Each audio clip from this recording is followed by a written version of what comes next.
Friends, welcome to Jaya's garden. இப்போ ஒரு சூப்பரான ரெசிபி, அது வெயிட் லாஸ் ரெசிபி. ரொம்ப ஹெல்த்துக்கு ரொம்ப நல்ல ஒரு இம்யூனிட்டி பவரை கொடுக்கக்கூடிய ஒரு ரெசிபி செய்ய போகிறோம். சாமையில் உளுந்தங்கஞ்சி நைட்டுக்கு செய்ய போகிறேன். அதுக்கு வந்து ஒரு குக்கர் வச்சுருக்கேன், நீங்கள் ஓப்பனில் கூட செய்யலாம். நல்லது ட்ரை ஆனதுக்கப்புறம் ஆயிலெலாம் விடக்கூடாது. 1/4 ஸ்பூன் வெந்தயம், 1 ஸ்பூன் சீரகம், கொஞ்சோண்டு கருவேப்பிலை போட்டு நல்லா இப்படியே பண்ணி விட்டிங்கன்னா ஒரு வறுபட்டு ஒரு மணம் வருங்க. அது வரைக்கும் வெயிட் பண்ணலாமா? இது வறுபடுறதுக்கு முன்னாடி இங்கே வந்து நம்ம எவ்வளோ எடுத்திருக்கோம் என்னங்கிறத சொல்ல வேணாமா? அரிசி வந்து சாமை அரிசி எடுத்திருக்கேன். அது 1/2 டம்ளர் சாமை அரிசி, 1/2 டம்ளர் கருப்பு உளுந்து உடைச்சதை எடுத்திருக்கேங்க. நல்லா 4 தடவை வாஷ் பண்ணிவிட்டேன். ஊரெல்லாம் வைக்க வேண்டாம், சரிங்களா? இது வந்து அதுக்கு தேவைப்படுற தண்ணி எடுத்து வச்சுருக்கேன். 1 டம்ளர் வருதா ரெண்டும் சேர்த்து, இது வந்து 4 டம்ளர் எடுத்து வச்சுருக்கேன். ஏன் அப்படின்னாக்கா நம்ம வந்து கஞ்சி ரெசிபி தான் வைக்க போகிறோம், சாதம் இல்லை. சாதம்னா கரெக்டான அளவில் வைக்கணும். கிட்டத்தட்ட ரெண்டுமே ஒன்று தான். இது வந்து நைட் டிஃபனாக செஞ்சு சாப்பிட்டுக்கலாம். இதுக்கு வந்து சைட் டிஷ் என்னென்னா, இந்த விதை இருக்குது பார்த்தீங்களா, மல்லி விதையில் ஒரு துவையல் அரைப்போம். நம்ம ரெசிபி ஏற்கனவே நம்ம போட்டிருக்கோம். அதில் வந்து துவையல் வச்சு சாப்பிட்டா செம்மையாக இருக்கும். அப்படி இல்லைன்னா எள்ளு இருக்குல்ல, எள்ளு துவையல் நல்லாயிருக்கும். ஓரளவு செவந்துருச்சு தெரியுதா? இப்போ நம்ம பண்ணி இந்த மாதிரி ஆயில் விடாமல் இதை இது பண்ணுறோம் பார்த்தீங்களா, அதுதாங்க செம்ம மணமாக இருக்கும். இப்போ நல்லா கொதிக்கட்டும்.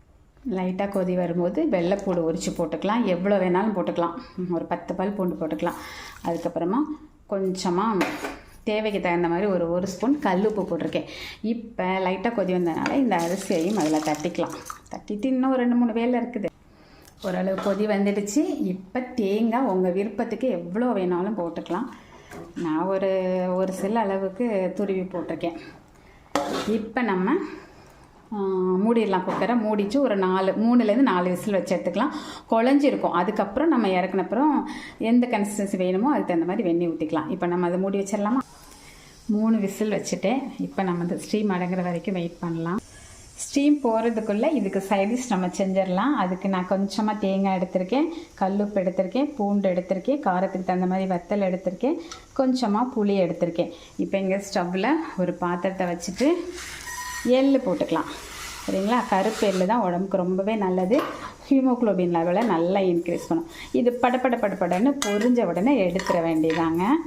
இதோட சேர்த்து நம்ம கொஞ்சம் வத்தலையும் லைட்டாக ஹீட் பண்ணிக்கலாம். அப்போது அரைகிறதுக்கு நல்லாயிருக்கும். மற்றபடி சும்மாவே போடலாம், ஒன்றும் பிரச்சனை இல்லை. இந்த அளவுக்கு படன்னு பொரிஞ்ச உடனே டப்பான்னு ஆஃப் பண்ணிடணும். ரொம்ப நேரம் போட்டுட்டிங்கன்னா கரிஞ்ச ஸ்மெல் வந்துடும். இப்போ உடனடியாக பாத்திரத்துக்கு மாற்றிடணும் ஃப்ரெண்ட்ஸ். அப்புறம் ஆற வச்சு அரைச்சிட்டு வந்துடலாம். இப்போ பாருங்கள், 3 விசில் வச்சு ஸ்டீமும் போயிடுச்சு. நீங்கள் நினைக்கலாம் சிறுதானியம் தான் சீக்கிரமாக வந்துடும்னு சொன்னாங்களே, எதுக்கு இத்தனை விசில் வச்சாங்கன்னு தானே நினைக்கிறீங்க. கருப்பு உளுந்து வேகணும் இல்லையா, அதுக்காக தான். இப்போ நீங்கள் உங்கள் மனசுக்கு தேவைப்படுற மாதிரி தாராளமாக தேங்காய் போட்டுக்கலாம். ஏன் அப்படின்னா தேங்காய் போட இதோடைய டேஸ்ட்டு சும்மா அட்டகாசமாக இருக்குங்க.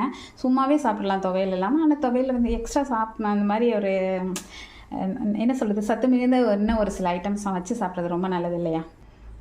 இப்போ கொஞ்சம் எந்த அளவுக்கு கன்சிஸ்டன்சி வேணுமோ அந்த அளவுக்கு நம்ம கொஞ்சம் வெந்நீர், ரொம்பலாம் கொதிக்க வைக்கணும்னா இல்லை, ஓரளவு சூடான வெந்நீர் ஊற்றிக்கலாம்.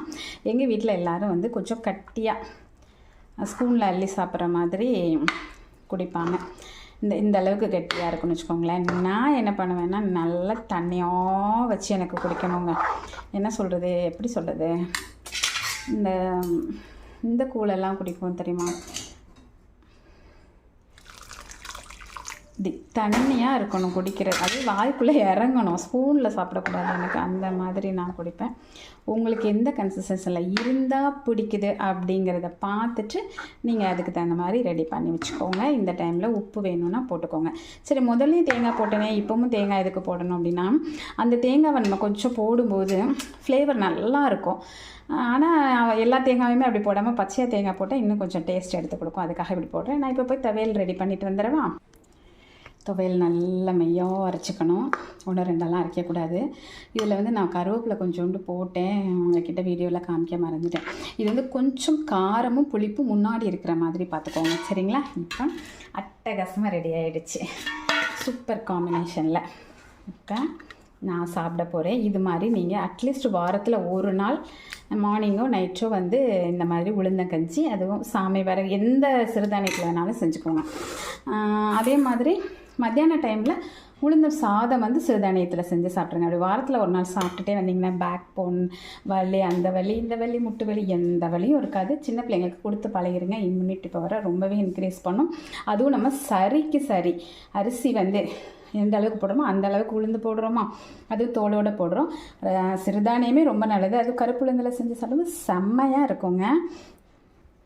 இப்போ அப்படியே நான் உங்களுக்கு சாப்பிட்டு டேஸ்ட் எப்படி இருக்குன்னு சொல்ல போகிறேன்.